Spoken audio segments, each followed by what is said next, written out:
Welcome to exam सहपाठी।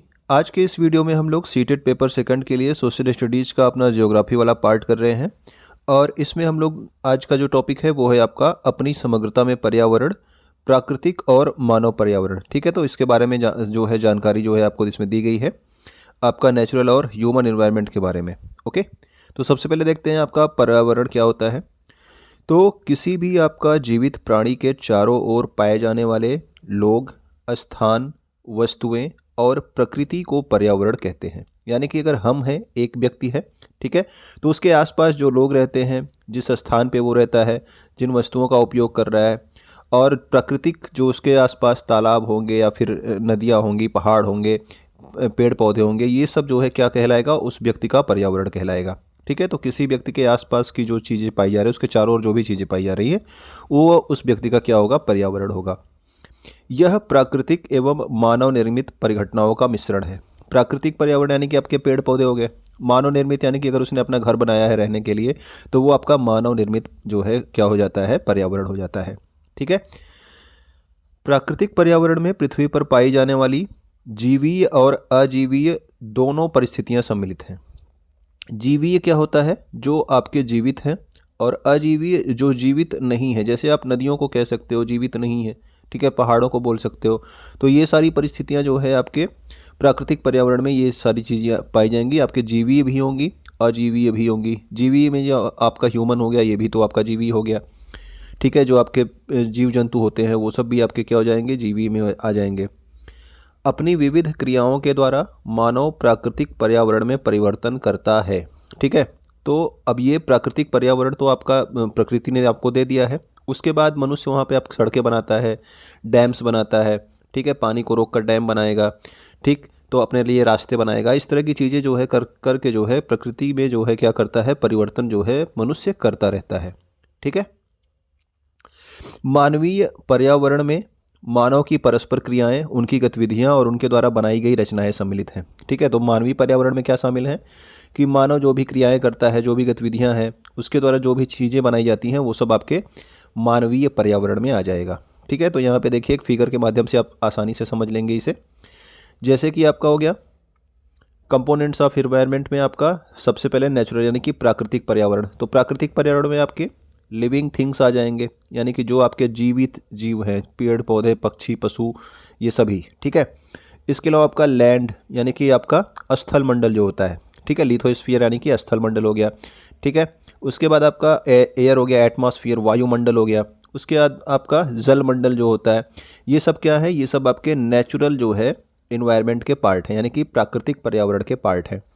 और human made में क्या आ जाएगा, यानी कि मानव निर्मित पर्यावरण में, तो आपके जैसे मानव अपने लिए बिल्डिंग्स बनाता है, पार्क्स बनाता है, ब्रिज बनाता है, रोड्स बनाता है, अपने लिए मोनूमेंट्स बनाता है, मंदिर मस्जिद ये सब चीज़ें बनाता है। ठीक है, इंडस्ट्रीज लगाता है। तो ये सब मानव निर्मित पर्यावरण है, मानव ने अपने लिए बनाए हैं। ठीक है, और प्रकृति ने हमको दिया है जलमंडल, वायुमंडल, स्थल मंडल और आपका बायोस्फीयर, ठीक है, जैव मंडल। ठीक, इसके अलावा देखो ह्यूमन को जो है किस किस तरीके से यहाँ पे ह्यूमन को आप देख सकते हो। तो एक तो आपका एक इंडिविजुअल यानी कि कोई एक व्यक्ति, ठीक है, फिर उसका क्या होता है, उसकी फैमिली भी होती है, फैमिली में कई लोग होते हैं, फिर वो किसी न किसी समुदाय का हिस्सा होता है, तो समुदाय में बहुत सारे लोग हो जाते हैं, और ये अलग अलग समुदाय अलग अलग जो है आपके धर्मों को मानते हैं। ठीक, ये सब आपके शिक्षा प्राप्त करते हैं, इकोनॉमिक ग्रोथ करते हैं, और आपका पॉलिटिकल सिचुएशन यानी कि अलग अलग राज्यों में जो है ये सब क्या होते हैं, डिवाइड होते हैं। कौन, ये आपके ह्यूमन जो होते हैं। ठीक है, तो आपने देखा ह्यूमन मेड यानी कि मानव निर्मित पर्यावरण और आपके प्राकृतिक पर्यावरण में कौन कौन सी चीज़ें शामिल हैं। ठीक है, इस फिगर से आप आसानी से चीज़ों को समझ सकते हो। अब देखते हैं प्राकृतिक पर्यावरण, जो जो चीज़ें हमने वहाँ पे देखी उसके बारे में थोड़ी थोड़ी जानकारी यहाँ पे दी जाएगी। पर्यावरण यानी कि जो आपका इन्वायरमेंट शब्द है, इसकी उत्पत्ति कहाँ से हुई, तो फ्रेंच शब्द था इन्वायरनर। ठीक है ना, ये आपका इन्वायरनर जो है ये आपका फ्रेंच शब्द है। इसी से जो है किसकी, इन्वायरमेंट की उत्पत्ति हुई है, यानी कि पर्यावरण की उत्पत्ति हुई है। इसका अर्थ क्या होता है, इन्वायरनर का अर्थ होता है नेबरिंग यानी कि पड़ोस। ठीक है, तो ये आप ध्यान रखना। भूमि हो गया, जल हो गया, वायु हो गया, पेड़ पौधे, जीव जंतु, ये सब मिलाकर के प्राकृतिक पर्यावरण बनाते हैं। तो ध्यान से आप ध्यान दे देना कि प्राकृतिक पर्यावरण में कौन कौन से शामिल हैं। आपके जीव जंतु शामिल हैं, पेड़ पौधे भी शामिल हैं। वायुमंडल की बात की मैंने अभी, जलमंडल की बात, भूमि का मस्तल मतलब हो गया स्थल मंडल। ये सब जो है किस में शामिल होते हैं, आपके प्राकृतिक पर्यावरण में शामिल होते हैं। ठीक है। अब देखिए स्थल मंडल क्या होता है, तो पृथ्वी की जो ठोस परपटी होती है, इसकी जो ऊपरी सतह होती है, इसको हम लोग कहते हैं स्थल मंडल। ठीक है। अगर आपने पृथ्वी की जो संरचना पढ़ेंगे तो उसमें आप देखेंगे कि सबसे ऊपरी परत जो होती है वो क्या होती है, आपकी स्थल मंडल कहलाती है। ठीक है। स्थल मंडल चट्टानों और खनिजों से बना होता है एवं मिट्टी की पतली परत से ये क्या होता है, ढका होता है। ठीक है। चट्टानों से बना होता है, खनिजों से बना होगा, और क्या होगा, मिट्टी की एक पतली परत से ये ढका होता है आपका स्थल मंडल।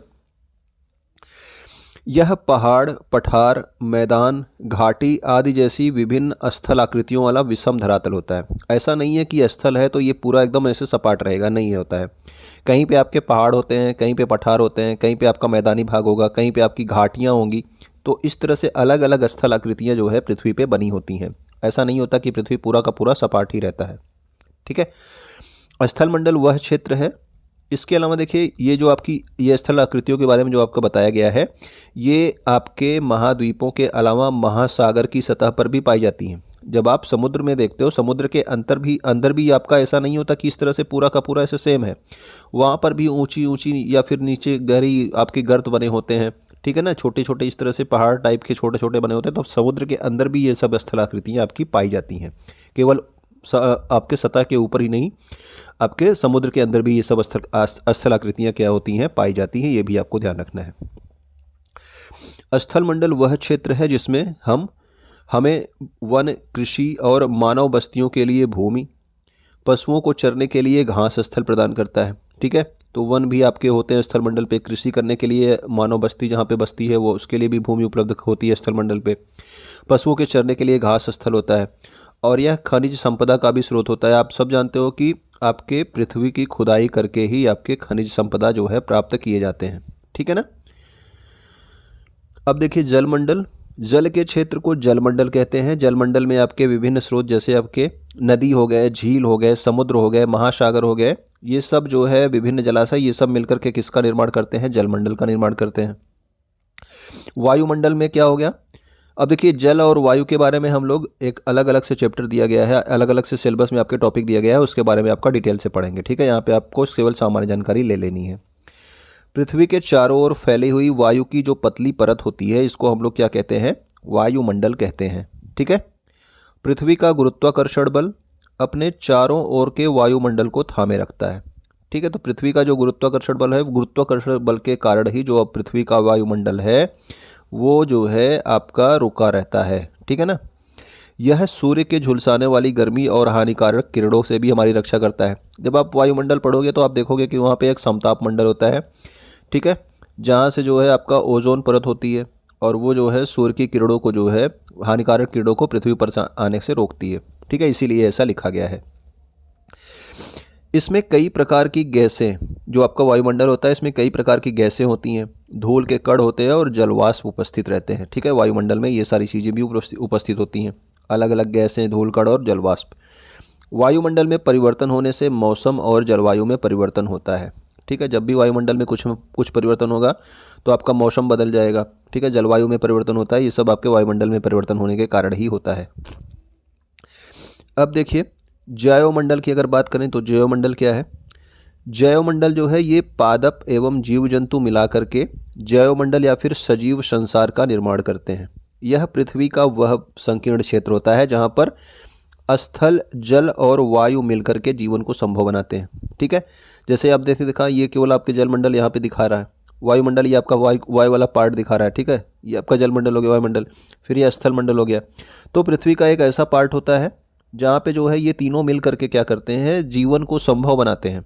वही क्या कहलाता है, आपका जैवमंडल कहलाता है। यानी कि वायुमंडल, जलमंडल और स्थल मंडल मिल करके जब जीवन संभव बनाते हैं जिस जगह पे, वो आपका क्या कहा जाता है, वो कहा जाता है आपका जैवमंडल। ठीक है। तो पौधे हो गए, जीव जंतु, ये सब मिल करके जैवमंडल या फिर सजीव संसार का निर्माण करते हैं। ठीक। तो ये तीनों आपको समझ में आ गया, पर्यावरण के क्षेत्र थे ये आपके। अब एक आपका और होता है परितंत्र। ठीक है। परितंत्र क्या होता है, तो परितंत्र के बारे में देख लीजिए। वह तंत्र जिसमें समस्त जीवधारी आपस में एक दूसरे के साथ तथा पर्यावरण के उन भौतिक और रासायनिक कारकों के साथ परस्पर क्रिया करते हैं जिसमें वे निवास करते हैं। यानी कि जितने भी जीवधारी ये जो होते हैं वो आपस में एक दूसरे के साथ भी क्रिया करते हैं और पर्यावरण के जो भौतिक और रासायनिक कारक होते हैं उनके साथ भी परस्पर क्रिया करते हैं। ठीक है, तो ये आपका क्या कहलाता है, ये आपका परितंत्र कहलाता है। जैसे यहाँ पे देख लीजिए कि सभी जो पेड़ पौधे होते हैं, जीव जंतु होते हैं और मानव अपने आसपास के पर्यावरण पर आश्रित होते हैं। ठीक है ना, मानव भी आपके जीव जंतुओं पर आश्रित होता है, पेड़ पौधों पर आश्रित होता है, और आपके जीव जंतु भी किस पे आश्रित होते हैं, आपके पेड़ पौधों पे आश्रित होते हैं। ठीक है ना, तो इस तरह से ये क्या होते हैं, आपस में एक दूसरे पर क्या होते हैं, आश्रित होते हैं। प्रायः वे एक दूसरे पर भी आश्रित होते हैं ना। जीवधारियों का आपसी एवं अपने आसपास के पर्यावरण के बीच का संबंध ही क्या करता है, परितंत्र का निर्माण करता है। यानी कि जितने भी आपके जीवधारी हैं वो आपस में एक दूसरे पर निर्भर रहते हैं और उसके आसपास का जो पर्यावरण है उस पर भी वो निर्भर रहते हैं। ठीक है ना, तो इस तरह का जो उनका संबंध होता है कि मानो जो है पेड़ पौधों से भी कुछ प्राप्त करेगा, आपके जीव जंतु से भी कुछ प्राप्त करेगा, जीव जंतु भी अपना भोजन यहाँ से प्राप्त करेंगे। तो ये सब जो आपका आप आश्रित होना हो, ये दोनों सब एक दूसरे पे आश्रित होते हैं। ये सब क्या करते हैं, एक परितंत्र का निर्माण करते हैं। ठीक है, तो ये आपका होता है परितंत्र कि जो भी जीवधारी होते हैं वो आसपास के पर्यावरण में, आपस में और आसपास के पर्यावरण में जो है एक संबंध स्थापित किए रहते हैं। ठीक है, जीवित रहने के लिए। तो वो आपका क्या कहलाता है, एक परितंत्र कहलाता है। जैसे देखिए अधिक वर्षा वाले वन, घास के स्थल जो होते हैं, रेगिस्तान हो गया, पर्वत हो गया, झील हो गया, नदी हो गया, महासागर हो गया और छोटे से ताल, इनका भी क्या हो सकता है, एक परितंत्र होता है। जैसे कि यहाँ पे एक आपका दिखाया गया है कि यहाँ पे एक तालाब का जो है परितंत्र जो है दिया गया है, जिसमें आपके जलमंडल में आपके ये पक्षी भी हैं। ठीक है, पेड़ पौधे भी हैं, यहाँ पे पशु भी आकर के अपना पानी ग्रहण कर रहे हैं। ठीक है, तो ये एक छोटे से तालाब का परितंत्र दिखाया गया है और इस तालाब में मछलियाँ भी होंगी। ठीक है, तो ये सब क्या होता है, एक परितंत्र होता है। ये सब एक दूसरे पे क्या होता है, निर्भर होते हैं। अब देखते हैं हम लोग मानवीय पर्यावरण। अभी हम लोग प्राकृतिक पर्यावरण में देखा क्या क्या चीज़ें थी। आप लोग एक बार कमेंट कर देना कि प्राकृतिक पर्यावरण में क्या क्या चीज़ें थीं। ठीक है, मानव अपने पर्यावरण के साथ पारस्परिक क्रिया करता है और उसमें अपनी आवश्यकता के अनुसार परिवर्तन करता है। तो अभी आपने देखा था प्राकृतिक पर्यावरण तो प्राकृतिक रूप से ही था, लेकिन मानव जो है जब उसमें परिवर्तन करता है तो वो आपका मानव पर्यावरण का निर्माण करता है। प्रारंभिक मानव यानी कि जो आपके आदिकाल के जो मानव थे वो स्वयं को प्रकृति के अनुरूप बना लिया था उसने। या वो क्या करते थे, वो आपके जानवरों को खा लेते थे, फल को खा लेते थे। ठीक है, तो उनका जीवन क्या था, सिंपल था और अपने आसपास की प्रकृति से उनकी आवश्यकताएं पूरी हो जाती थी। ठीक है, पेड़ों से जो है फल खा लिए, जानवरों को मार के जो है शिकार करके खा लिया, तो बस इतना ही करता था वो। लेकिन समय के साथ साथ कई प्रकार की आवश्यकताएं जब बढ़ी तो मानव ने पर्यावरण के उपयोग और उसमें परिवर्तन करने के नए तरीके भी सीख लिए। ठीक है, जैसे उसने क्या क्या चीज़ें की, उसने जो है फसलें उगाना सीख लिया, पशुओं को पालना सीख लिया, अस्थाई जीवन जीना सीख लिया। ठीक है, अस्थाई जीवन जीने के लिए इसने घर बनाए होंगे अपने, पहिए का जब आविष्कार किया इसने, उसके बाद आवश्यकता से अधिक अन्न भी उपजाया गया। ठीक है, वस्तु विनिमय की पद्धति का विकास हुआ, यानी कि एक चीज़ के वस्तु विनिमय क्या होता है, एक चीज़ के बदले दूसरी चीज़ को लेना देना, आदान प्रदान करना। ठीक है, वस्तुओं के बदले दूसरी वस्तु को लेना। इसने व्यापार आरंभ किया और वाणिज्य का विकास हुआ। वाणिज्य का मतलब जब आप फायदे के लिए कुछ व्यापार करते हो कि आप सस्ते में कुछ चीज़ खरीदो, महंगे में उसको बेचकर उससे फ़ायदा कमाओ। औद्योगिक क्रांति हुई, इससे बड़े बड़े उत्पादन जो है आरंभ हो गया। ठीक है, औद्योगिक क्रांति होगी तो नए आपके फैक्ट्रीज लगेंगी, ये सब चीज़ें होंगी। परिवहन तेज गति से प्रारंभ हुआ, आपके रेलवे का विकास हो गया, जहाज का विकास हो गया, ये सब का विकास मानव ने कर लिया। सूचना क्रांति से पूरे विश्व में संचार सहज और द्रुत हो गया। द्रुत मतलब तेज़ी से होने लगा। संचार मतलब अब आप देखते हो कि आप इंटरनेट से ही जो है बैठे बैठे, पहले फ़ोन था उसके बाद अब इंटरनेट आ गया। ठीक है, तो इससे जो है आपका संचार यानी कि बातचीत करना, एक जगह से दूसरी जगह तक बातें पहुंचाना जो है सिंपल हो गया और बहुत तेज़ी से ये सब चीज़ें होने लगी। ये सब क्या है, ये सब आपके मानव पर्यावरण में जो है हो रहा है। ठीक है, मानव ने ये सब जो है परिवर्तन किए हैं प्रकृति में। एक और जो है आपका जो पूछा जाता है वो विश्व पर्यावरण दिवस कब होता है, तो आपको पता होना चाहिए कि विश्व पर्यावरण दिवस प्रत्येक वर्ष 5 जून को मनाया जाता है। ठीक है ना, तो इसमें इतना ही, और उम्मीद करता हूँ कि अगर आपको पसंद आया होगा तो आप वीडियो को लाइक कमेंट कर लीजिएगा। ठीक है, वीडियो को देखने के लिए आपका बहुत बहुत धन्यवाद।